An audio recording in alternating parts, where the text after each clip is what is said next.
Hey, you guys, what's up? It's your girl Amber Lykins with Olivia Heyward, and we're so excited to have you watching the A&M show. That's right.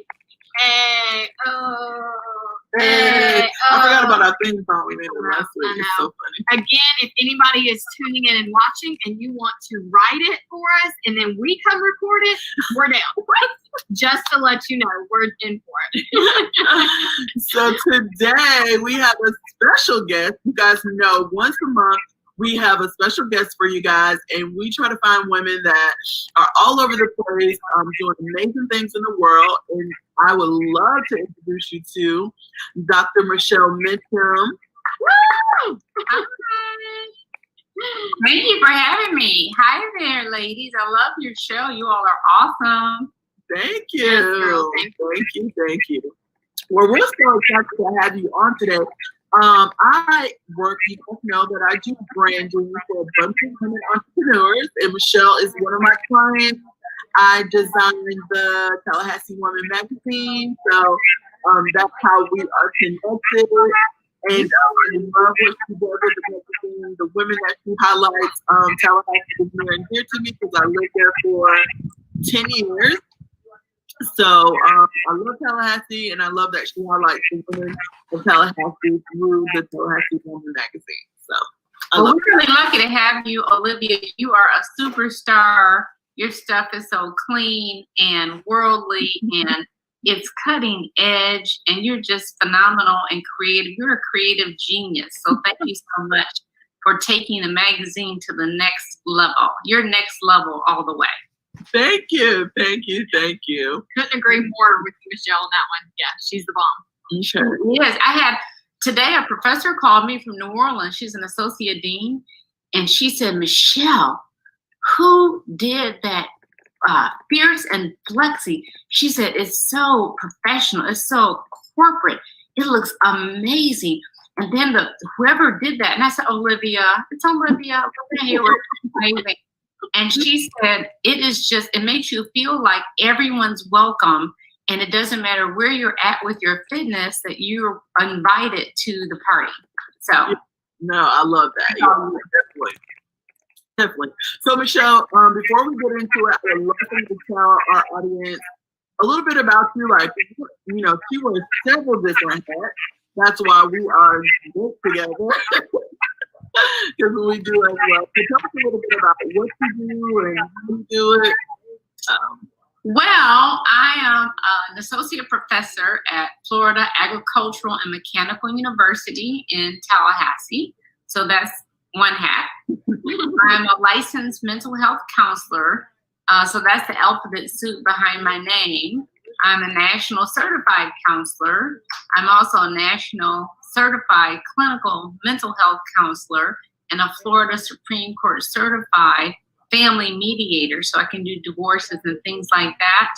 I'm a wellness enthusiast, so we've created, thanks to Olivia and the team, the Fierce and Flexi Wellness Community is for women's wellness, and that's very important to me. Self-care is very important, and the most important credential in my life is MOM. I'm a mother. And so I've raised amazing children. Between my husband and I, we have 5 kids. And I love being a mother, and I love being empowered. And I don't like any one title or credential to define me. So I like embracing everything. And I'm a diversity and inclusion expert and a consultant for training. That is amazing. And she forgot she's the publisher. Oh, I forgot about that. I forgot. Oh, yeah. I'm president and a publisher of Tallahassee Woman Magazine. The name of my company is Mitchum Media Group, and the other consulting and counseling company is called Courageous Conversations, because I feel like you have to have courageous conversations with those in your life, your loved ones, co-workers, your team members, and other people in order to arrive at courageous solutions. Yes, and that's one of the things I love most about Michelle is that that's why we really wanted to bring her to our audience, because during this time we really wanted to have a courageous conversation about diversity and inclusion. And I love Michelle's way of talking about it, because it's not just you know, white and black thing. It's like diversity in all walks of life and all different aspects. So she does a really great job at explaining that. So yeah, do you have anything you want to say before that? She gets into explaining that to us. Well, I have to give first impression that this is my first conversation with Michelle on live. So I am just excited and honored. I hear great things about you all the time from Olivia, and I'm so glad that we have the same thought process on how Olivia works, right? We have made a great decision teaming up with Olivia. So anyone in our audience that is getting into Create Content Academy, thanks for sponsoring tonight's show. This is why Michelle and I have said yes to all things Olivia does. Exactly. Yes. Olivia, I don't even know where she came from. She's like unbelievable. She's human. I don't even know. It's so wonderful to have this conversation with you and to meet you first, you know, initially and for the first time here in this cyberspace. Yes. Yes. Wonderful things about you. I've seen you and I love the way you talk and you're so sweet. So I'm glad to be here. Yes. And I'm excited for tonight's show. And y'all are going to be very impressed. So make sure that you're sharing this with your social platforms, and everything is in the descriptions below. If you are curious on anything that the hats that Michelle just obviously acknowledged that she does, make sure you're checking out the descriptions. And I like saying that because people don't have to be. I think a long time ago, people thought you had to be one thing. You go to school, you become a nurse, and you just do that. Right. We know now that you can wear many hats. You can be a consultant.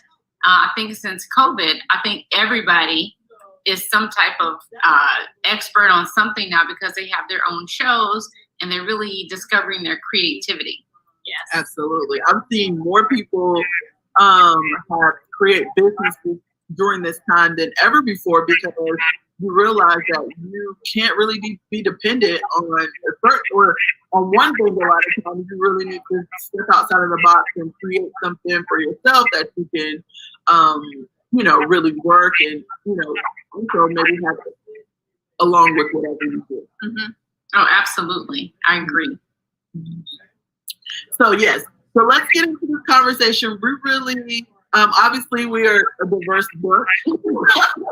When it comes to us and our team and the people that we hang around, so we really want to talk about it with our audience so they can also figure out how to be more diverse, how to be more inclusive, not only in your workplace, but in your social circles and things of that nature. So I know so you have good tips on how to interject that into your life, because you are, you know, awesome at doing it. So if you could share some points, it would be awesome. Yeah, so I guess it starts from my family. It's so funny that it doesn't matter on what political party you're in. You know, there was some historical news yesterday that the first woman of Black and South Asia, you know, East Indian background, is going to be running for office. So what's interesting is my background is very similar, almost exactly the same as Kamala. So my mother's Indian, her parents are from India. She was actually born in Jamaica, and my father's Black. So we actually have the same racial mixture combination. Mm-hmm. And so a lot of people have asked me growing up, what are you? You know, what are you? What's your background? And there's other mixtures in there too. You know, we all have some European, there's all kinds of things in my family, but those are the main two.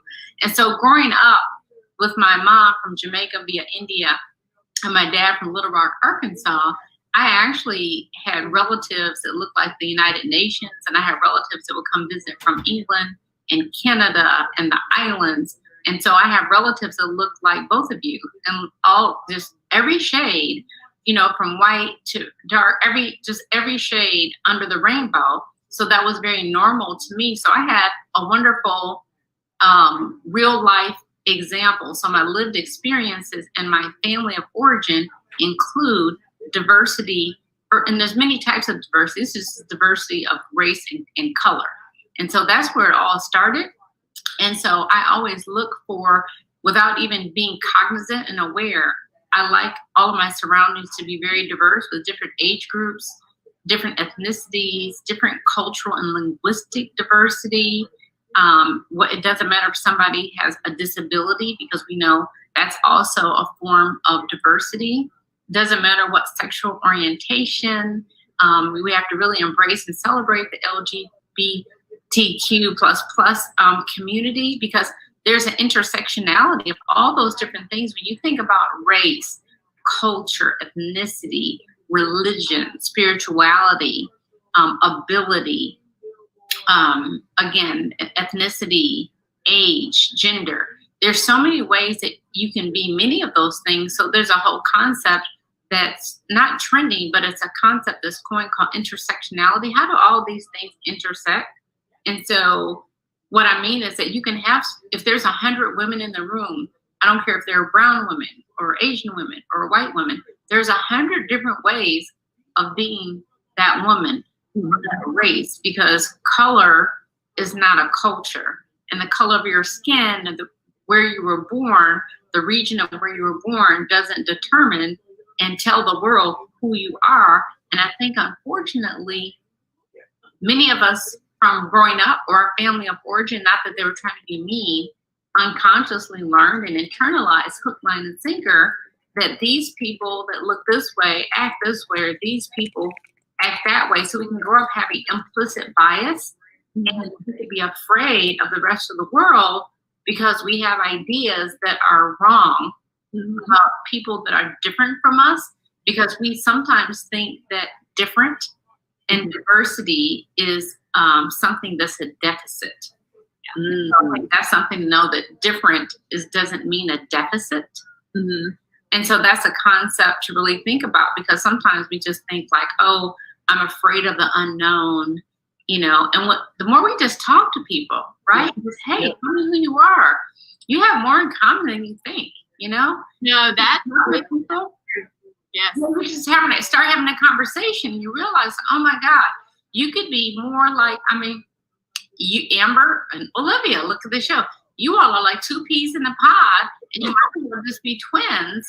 But by looking at you, you might not think that. People would never know. You all have this synergy and this friendship that's so beautiful. It's just effortless, and you all connect. I'm glad you said that, Michelle. Yeah. Yes, I agree. And it's not, you know, someone seeing us like not knowing our background. It's like, oh, you know, I don't think they would put us together. But, you know, we are, we're a lot alike in a lot of ways. And just this thing you don't want to have, you know, they say put all your assumptions at the door. And people have to be, a lot of times people say, well, I don't have any diversity in my circle of friends, or, you know, I live in a certain neighborhood that's really far out, so there is no diversity. So I guess I would never have that experience. But if you're intentional and you put yourself in places, or go to the museum, or go to the concert, or go to whatever the event that's outside of your little comfort zone, to see that there are many people that are so diverse, but you just have to take that first step and have that courageous conversation, because with risk and courage, you can redefine the possibilities in your life and for your family, and for the possibilities are endless once you start just talking to people. Yeah. No, that is very powerful. And I think it's very needed. Like, people don't know how to start, so I love that you're giving them ideas of like, okay, this is how you can actually put something like this. But a lot of times I hear the people are afraid, like they're like, well, that person, I don't want to offend them. I'm like, say, what do I do? Oh my gosh, I thought I should say this, but I didn't, because and they're walking on eggshells. You know, people really love when you just ask them, because they know your intention. Say, wow, you know, where are you from? You know, or tell me about your background. Or if I'm at Amber, I said, I love your, and it's not an accent. You know, what part of the region are you from? Because I hear a little twang there, you know, and, you know, I have one too from somewhere. I don't know. Sometimes it sounds like from Detroit. Sometimes it sounds like I'm from the South. Who knows? But people, if you know that you can feel when the person is just inquisitive, and they're like, wow, tell me about your background. A lady here in Tallahassee, we had met at a shop. She was beautiful. And I noticed that she had very unique eyes and stuff. And I said, what is your background? She kind of looked Caucasian, but then she looked like there was something going on with her eyes. She said, actually, I'm half white and I'm half Japanese. My father's Japanese. Wow. And she just had this beautiful look in her eyes. And so she shared, you know, what her background was. Who knew? And it was interesting, but she didn't mind. She knew that my intentions were good. And I thought she was unique, and I thought it was interesting. It's a conversation starter. So I would tell people to ask that question, because if you're coming from a place from your heart, in a place where you just care and you're interested, people can feel that. And then they're like, wow, thank you for asking. And then they tell you, people want to share about their culture and their background. You know, they do. If someone's eating something interesting at work, you might say, oh, what are you eating? That's unique. And they might say, oh, this is a recipe for my family. It's Mexican. Oh, really? Is that, is your background Mexican? Tell me more about that. Yes. And then when they know that you appreciate learning, and of course, travel, right? Traveling is very expensive. And, but we know from traveling, I don't care if you're going one state over, one city, country, or continent.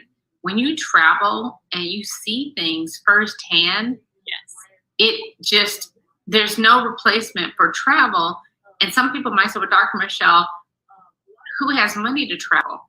I haven't traveled all over the world. I've been a lot of places. I think my children have been more places, because you always want your kids to have more than what you have. Yeah. I think my children have been more places. This time last year, two of our daughters were in Ireland.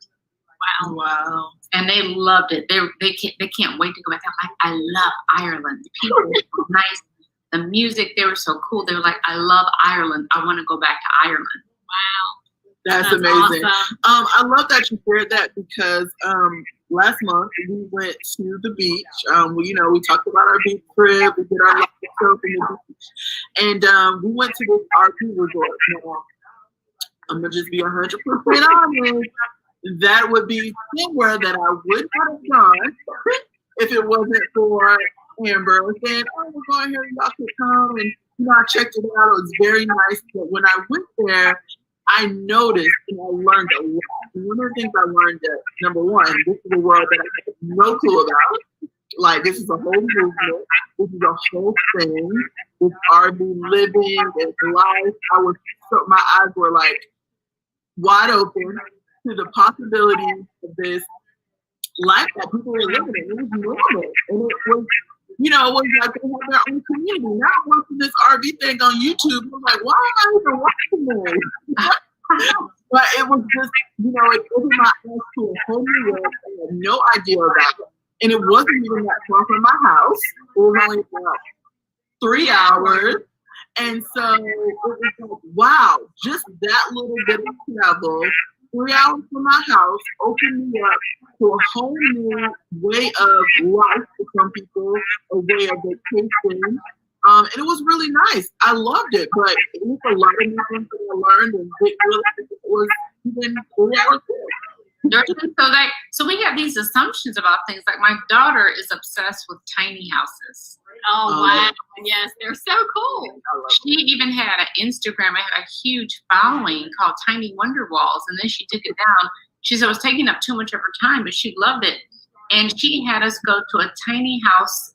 I call it a fair or a convention. I don't know what you call it. It was outdoors, like a fair. You get to go look, and people from all over the state or the country came with their tiny houses. Wow. And you can go in their tiny houses and learn all about the tiny house world of living. Who knew? Who knew? Yeah, we actually stayed in a little tiny cottage at the beach. So it was like a little tiny house, but it was like a little cottage. Right. So people don't know that, just like you said, just traveling to go to different towns and see what's unique. Of course, from Tallahassee, people go to Apalachicola and, St. George Island. They go to so many different places. Havana, and to go to the little antique shops or whatever. There's so many cute places to go. But there's just, even within, like you say, your own state, you just drive a few hours away. Growing up in Detroit, Michigan, we would go and visit our relatives 2 hours and 45 minutes away is Toronto. And people don't realize that Toronto is right down the street. Or growing in Michigan, we would, drive up to the Upper Peninsula and go to Mackinac Island and go to different places. And we're, the Great Lakes, go hang out on Lake Erie and different places. It's great fishing and outdoors and just amazing things in Michigan. It's people think Detroit, like, oh my God, you're from Detroit? Were you scared being from? And I'm like, what are you talking about? Detroit is beautiful. They have bike trails and restaurants and diversity. They have lots of diverse food. You can go to areas. We would go to Hamtramck, Michigan, and go get the Polish kielbasa, the sausage. They have the Jewish bakeries where you have the corned beef and pastrami sandwiches piled up like that. Amazing. Greek town, hundreds, it seems like just tons of Greek restaurants, and you're going down there lighting the cheese on fire saying Opa. And there's all kinds of food, and that's just in Detroit. And the other thing in Detroit growing up, where I appreciated diversity, there's the largest percentage or population of Middle Eastern people in the United States are in Detroit and Dearborn. So there's restaurants you go to and you see English and then you see Arabic. You can go, just like you go to McDonald's anywhere else, in Detroit you can go anywhere and go get shawarma. It's just normal. Shawarma is like in a McDonald's hamburger. It's delicious. I have never even heard of that in my entire life. What? Y'all are rocking my world right now. First of all, you brought up Mexican food about your coworker eating it. My stomach growled. Now you're talking about other restaurants. I can't even contain myself. I'm drinking this juice like it's a dang deli sandwich. I'm like, if you can find a Middle Eastern Mediterranean restaurant, order the chicken or the lamb shawarma. My God. With the pickle, and then they have the garlic sauce. It's unbelievable. If you ever have that opportunity to get that kind of food, and then just, of course, Mexican food. I love Mexican food. Last year, my husband and I went to Cabo San Lucas, and we had so much amazing food there. Love it. Just absolutely love. I love all kinds of food. That's another thing. How can you experience different cultures? Try the food. And people like, I just like my meat and potatoes and my green beans. I'm not trying to eat anything else. You know what? Really? Live a little. Try something. Even if it's a little teaspoon. Just try a little bit. And people will say, well, your background's Indian. I don't like that curry. And I was like, well, what kind of curry was it? Do you know how huge India is? Yeah. There are hundreds and hundreds of different types of curry dishes. Yeah. All different types of curry. And there's, on top of the different styles, there's mild, there's medium, there's hot, and then there's a level of hot, I don't even know what you call it. Like, I can't eat that. So there's, depending on what region somebody's from, there's different types of Indian food. So what's in one area, one region, it might call curry chicken, it might look one way. Somewhere else, the person cooked it totally different. Mm-hmm. So it's important to, even if you just tried some food and you may say, I don't like the easy thing, if you like chicken and you like butter, you can go to any Indian restaurant and order butter chicken. Wow. Now that one is a safe one. And you would just say, oh my God, this chicken is melting in my mouth. It's not hot at all. It's buttery chicken. And red sauce. It's so good. It's called butter chicken. It's just amazing. And so just trying food. So one of the things I do when I entertain, I like to have different multicultural foods at my home. And so I'll go to a Cuban restaurant, and they have the catering size empanadas, and people call it the empanada, a little meat pie. You eat tacos, right? It's just a little meat pie. And so I'll get empanadas, or I'll get the sweet plantains. Oh, yes. The sweet ones, I'll get some of that aside. And of course, I'll take it out of their aluminum pans and put it in my nice dishes. Because you cook it. No, I'll just let them know. No, this was, catered. I bought it. But it's important. They also have, if people like, just think of the people that say, I don't eat Cuban. Do you eat pulled pork? And people are, oh yeah, I love pulled pork. I go to the barbecue. Yeah, but you get pulled pork, then you put barbecue sauce on it, right? So at a Cuban restaurant, they have lechon. And that's like pulled pork, and it's slow roasted, yummy, and it has a garlic olive oil type sauce, and it's delicious, and it melts in your mouth. So yeah, I'm getting hungry too, right? We have a Cuban restaurant literally 10 steps away from our studio that we order at a lot. So I'm going to give them a shout out right now. Havana, they are amazing. So if you're local to Concord, North Carolina, check them out because that is. Wait a minute, that's what the one is here, Havana Boardwalk in Tallahassee. That's yeah. Have you ever tried? Have you all tried lechon? Well, I have some bad news to break to you. I am a pescatarian since January. It's a new lifestyle that I'm bringing in, Michelle, and I have had a couple relapses, like a couple that I didn't meet by accident. But I do miss it. So everything you're saying, I'm like, I remember the taste. It's just you just have to try then some of the different Spanish restaurants have a form of red snapper called escabeche. Yeah, I could do that. In Jamaica, they call it escabeche, and it is delicious. And so if you have escabeche, it's amazing. Yeah, I'm going to remember that, escabeche. I like that. Yeah, so the thing, traveling in your own backyard, in your own city, sometimes people don't even know the things that are in their own city. Exactly, down the street from their house. Yeah, 3 hours away, an RV beach park. I mean, so traveling, people that get out of your comfort zone because people are so similar, right? They're so similar. If you talk about their core values and what matters to them, when you think about the oneness of humanity, people really just want the best for their families. They want love, peace, and happiness. They want to be safe. They want to feel loved. They want to take care of their family, and they want to have some type of expertise or trade or be educated or whatever. People are so similar. So what happens is, again, from our background, our family of origin, and just unfortunately the history in America, a lot of times people have internalized hook, line, and sinker things that are inaccurate about people that are different. So right now, one of the things I would like to share with you, I'm recommending Oprah Winfrey's book. She recommended it, so I'm recommending it, and it's called Caste, Caste.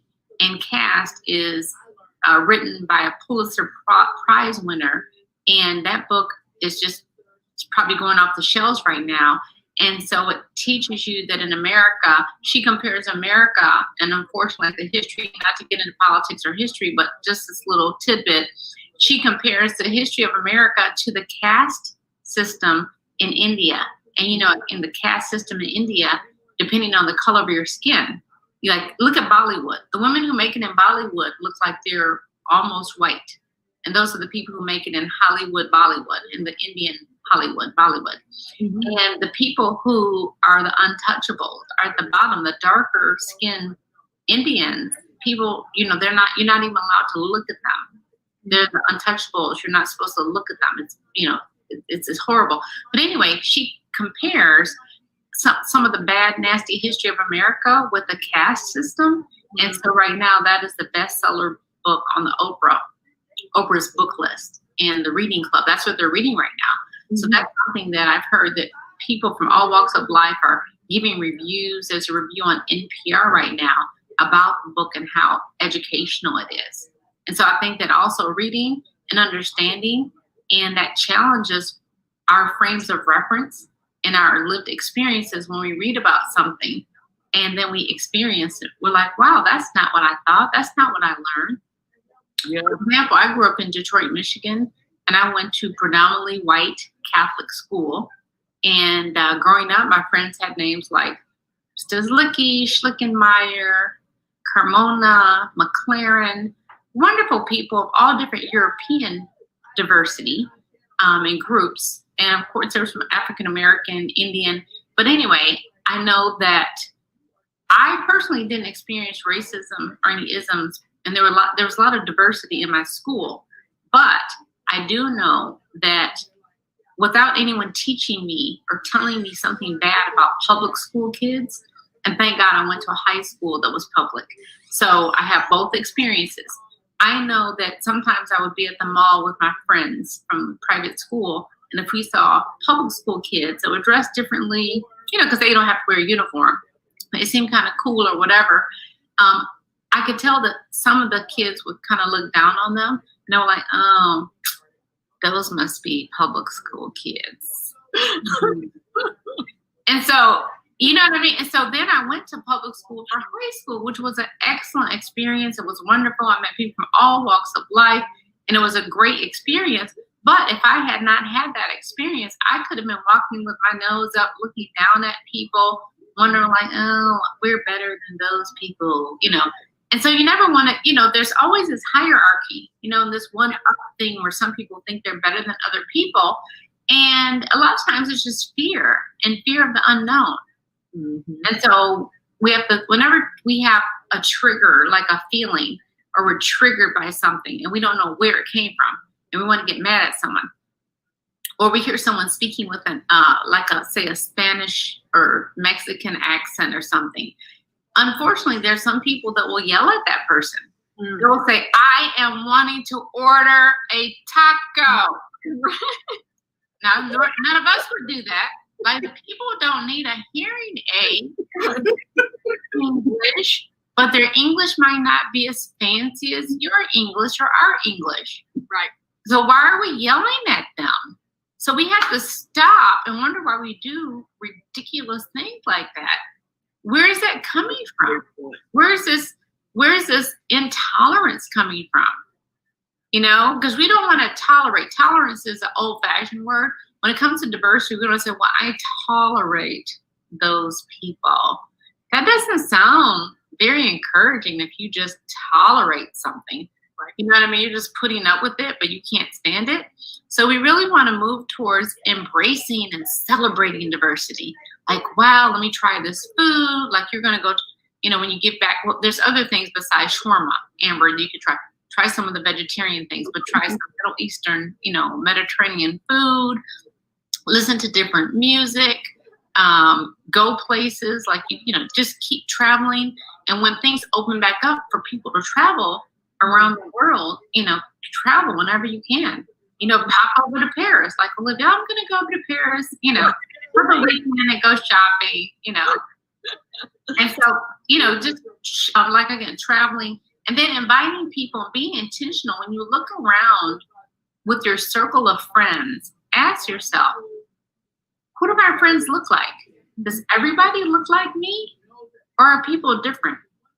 Is everyone a therapist that I hang out with? No. I have a lot of friends that are therapists. No, they're from all walks of life. Like Olivia said, they're different ages, they're different races, different religions. If you have an idea about another religion and you think, well, and you look down on that other religion, go visit a church.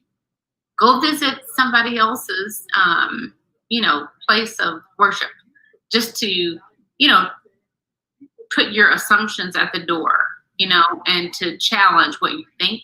I think that we have to challenge our frames of reference, and we have to, I guess, kind of develop our own way of doing things differently from how we grew up.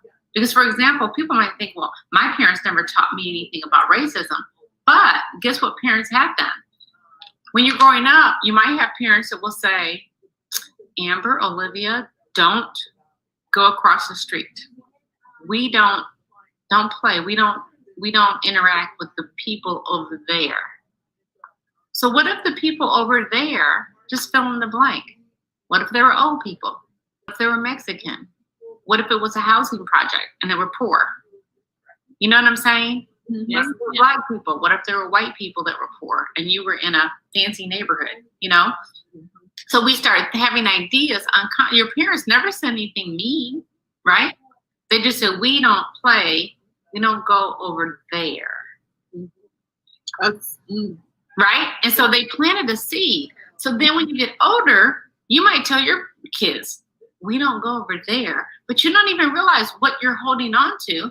And before you know it, we are perpetuating a a lie and something that some fears, like we're planting the seed of fear.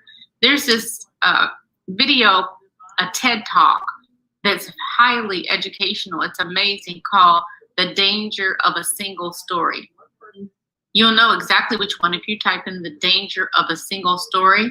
And it's this wonderful woman from Africa, and she's actually talking about how we can take our frames of reference from our family and we can repeat and see people only one way. And if we keep seeing them perpetuating the single story about a whole people, then it's just really, she felt ashamed. She said that in her family it happened. She said that the boy that used to be their helper, his name was Fide, and he's just a helper that would come do things around the house. And she remembers that her mom would tell her, don't waste any of your food. There are people like Fide's family that are poor and hungry. He's poor. You know, they're poor people like Fide. And her mother said that all the time. So she said that she was so ashamed that they went into the marketplace and Fide and his family made these very ornate, beautiful weed baskets, very artistic. And she said she has so much shame.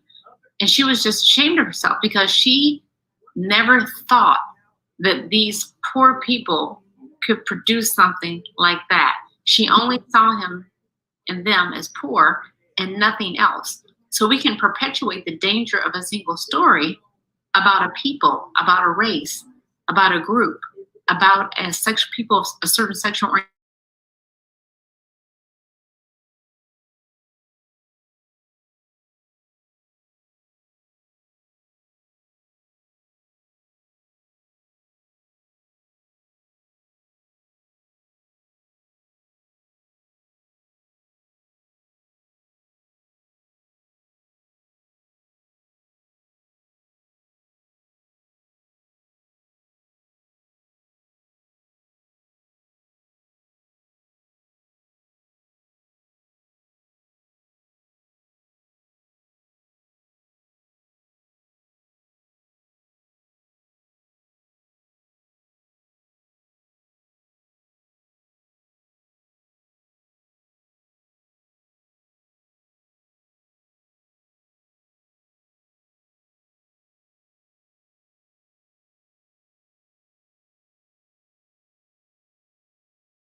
And we really are missing out on the wonderment of diversity. And in America, we're just, in the world, so diverse, and it's amazing. And we could be missing out on great relationships and potential collaborations, and, you know, do what the rappers do. They're all into collabs, right? Rappers, so it's like, right, you get, you know, who knows, Stevie Wonder, and I don't even know. sense. Elton John, and then there'll be a song. Yeah. And you're like, huh? And it's a great song. And they know how to make money, right? So they're all in these collaborations. But the whole thing is when you diversify your world, your circle of friends, the restaurants you go to, the businesses that you support, we really have things in common. Like women, we like self-care and to have fun. Some people like to shop. Some people like makeup. I'm not saying that we're shallow people. I'm just saying that a lot of people like the same things in their pants. You know, like beauty, for example. You are into beauty. It's a multi-billion-dollar business. Yes. Right? Anybody. It could be any color on the face of the earth right now. Open up a makeup store, a hair store, or whatever. And it makes a lot of money, you know, because people want to look good. And it doesn't matter what color they are. It doesn't matter what language they speak. People want to look good. They want to look their best. It's good for your self-esteem. I'm not saying everyone has to have a fancy hairdo and put on makeup, but we do like looking our best, you know, and doing fun things and taking care of ourselves and treating ourselves sometimes. So people are really not that different. Yeah. That's right. No. Right? You said some good stuff. A point I want to bring up about a lot of the conversation that it keeps coming back to me is you're asking.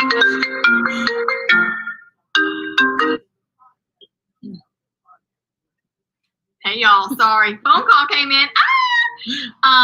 Great point is you're asking questions out of or not out of judgment. You know, like that's a big thing that there are some that obviously do ask out.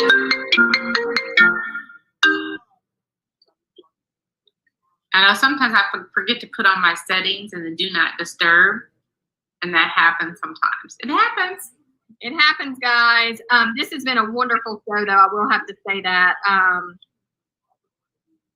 And I am so sorry about that interruption. No problem. Fixed it. But yeah, not asking things out of judgment, right? We're asking out of curiosity and out of kindness from your heart is what you were talking about. And I love that. And everything you said, I just have to tell you, like, I love what you're putting out, and I love that we were able to put this on our show tonight.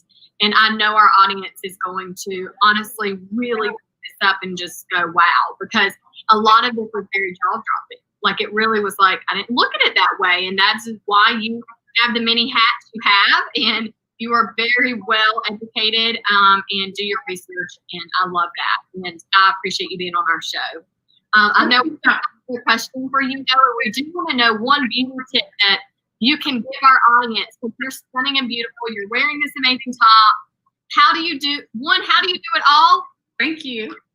And then, well, thank you so much. I was going to say one thing before I answer that question is one thing each person can do is you can get together some girlfriend groups and actually have some conversation cards. Like come up with some cards and invite some people like over to your studio. Even just a small group, you know, social distancing and all that. Maybe just a small group and have some refreshments or ask people to bring maybe a dessert that reflects their culture and then have some conversation cards at each table so people can go around and talk. Tell me a little bit about your family. What do you all do to celebrate Christmas? What's your favorite holiday? Because we don't assume that everybody has Thanksgiving and Christmas, right? Mm-hmm. And so you can have some conversation cards, some conversation starters, and you can call it, my company is called Courageous Conversations, and you can say, hey, Dr. Mitchum says, have courageous conversations, and you have these cards. Maybe difficult dialogue. Maybe you have some simple questions at one table, difficult dialogue at the other, and have people and then have them switch. And if you have a real big place, you can have them really spread out, maybe 4 different rooms, and people can go to each room to have a different conversation and then switch and have some dessert and stuff to celebrate and food that celebrates, you know, their different backgrounds and things that were important to them when they were growing up. And you learn a lot about people when you do that. So that's just an idea for people. Yeah, I think I hear download on Dr. Mitchum's website in the near future because yes, I know. Let's do that. I think Dr. Mitchum should give us some difficult. I love that. What'd you call it? Difficult dialogue. Difficult dialogue. I'm like, yeah, I love that. So I feel like coming to her website soon. She's gonna have a download for a small fee. Yeah. And you can have at your next get together. Oh, let's do that. I know. I love it. I love it. We should. Okay, you're so great. Marketing, branding. Okay, we got to do that. Okay, amazing. So, beauty tips. One of the things I have a girlfriend that calls me the self-care queen, and she says it out of love, because I truly believe you have to walk the talk. So it's important for your self-care to drink a lot of water, just things like that. I stop eating at 7 p.m. every night. And sometimes I mess up because I just don't know what time it is, but I try to stop eating at 7 o'clock p.m. I actually make sure that I take off my makeup at night, and I have all kinds of moisturizers and stuff on my face. And so moisturizers, I think that's one of the best things. Ever since I was a little girl, I love just slathering my body in lotions and oils and, the eye creams and stuff like that. And so beauty tips, take care of your skin, and everything else kind of follows. And then for when it's time for makeup, it's stuff I can do really, really quickly. I don't care what brand it is. I used to be really stuck on the Bobbi Brown because they have this big, thick foundation stick. It's really thick. It looks like cocoa butter or something. It's so remember old-fashioned cocoa butter? Anyway, so I take this huge stick, Bobbi Brown, MAC, everybody has it, I think, and you take it even Tarte. Depending on if people don't know that it doesn't matter what shade you are, your skin, I don't care how brown you are, you get darker in the summer, lighter in the fall. I mean, people, so like Tarte, there's it's a golden, I have yellow undertones, as you can see. So Tarte has one, Bobbi Brown, golden, and other people. So you find what makeup works for you, that you don't break out or whatever, and mix other makeups. You don't have to just all be Bobbi Brown or all Mary Kay or all Arbonne, mix it up. So I'll do like if I'm just going out and I'm thinking, oh, I want to throw something on, I just want my face to have a nice even tone, I'll just put like and then do a little sponge real quick, bam. And then I'll have my big gigantic brush and I'll put on some of the powder. What is it called? I can't think. It sounds French and I don't speak French, so I probably can't pronounce it. And it has a little gold dust in it. Put it on today. I don't know what it's called. I have no idea. Oh no. Well, let us know because we'll link. Right. Sometimes I'll just put a little of that golden dust on there, and then pop a little bit of something like the brick that has 4 or 5 colors. Because if you just do one color, so I like blending, but instead of me blending, so I have a brick that has 5 colors, and it's a MAC, and I take a soft brush and I go, right, done. And then my other beauty tip that I love, I like the what is Benefit? I like different things from different brands. I like the Benefit has a what's the thing called? Eyebrow pencil? Brow tint. So the brow is a pencil by Benefit, and they have a thick one, just like Sharpie, how there's a fine point and there's a thicker. So I have both. And you can do the thicker one and just go, in seconds, and it has a brush on the other side. But then you're good to go. And then you have your go-to lipstick. If you have your go-to lipstick, and I don't even remember all the brands. The one I have on now is actually a MAC, and it was the color by Rihanna. It was one of her first colors by MAC. And it's, I have to tell you, I don't even know the name of it. It's not Rogue. I don't know what it is. It's something. Ruby Woo. Is it Ruby Woo? No, it's one word. Oh, it's one word. I think it's one that Rihanna created before she created her current line, because it's been out for about 4 or 5 years. But it's a go-to color because when you have yellow undertones and my color skin, I look good in. I think I look good. People told me in jewel tones. So I have very intense. I can do the emerald green. I can do that deep, that blue. Any emerald tone goes well. You have to know what goes well on your skin. That's right. And then beauty tips. always, put on like us. I mean, I don't have the fancy Olivia Heyward earrings yet, but I have on some nice earrings because, you can just slap on some earrings, bam, because I may have a necklace on. Cause sometimes I don't like stuff around my neck, so you can do like statement earrings. Again, Olivia Heyward, I dream of having Olivia Heyward handmade earring on my ears. On her site right now in the Emerald collection. Oh, and she has a box that's going out today. So. Yeah, good. Woo, girl. So anyway, those are my tips, but you can do stuff really quickly. There's a way that I can go in and out in less than 5 minutes and do some makeup and just a little bit. Depending, I have curly hair, so who knows? Sometimes I might rock a baseball hat. I like hats. I love fancy hats and I love baseball hats. I like all kind of hats. Yeah. And so, but whatever if you have something that works on your hair, always have a lot of that. Like today, I sprayed my hair because I'm like, curly hair, please act right for this interview. So I just sprayed it with something. I don't know what it was, but you just have to throw stuff in your hair, But I would say, you have to find out what works for you and keep it simple. Yes, ma'am. Yeah, kids. And also know the beauty, know the colors that look good on you. Like if I forget that I have an interview or something, or forget that I have to go to a meeting, I don't care if it's a board meeting. I have 4 main colors of clothes in my closet. 4. Mm-hmm. And I have a lot of those things. And then I have accent colors for a pop. I have a lot of black. I have white. I have navy blue, I have gray, but I have pops of color like this that I know the colors that work for me. And I have my jewelry. I have a very ornate, huge jewelry box. So I have my jewelry there.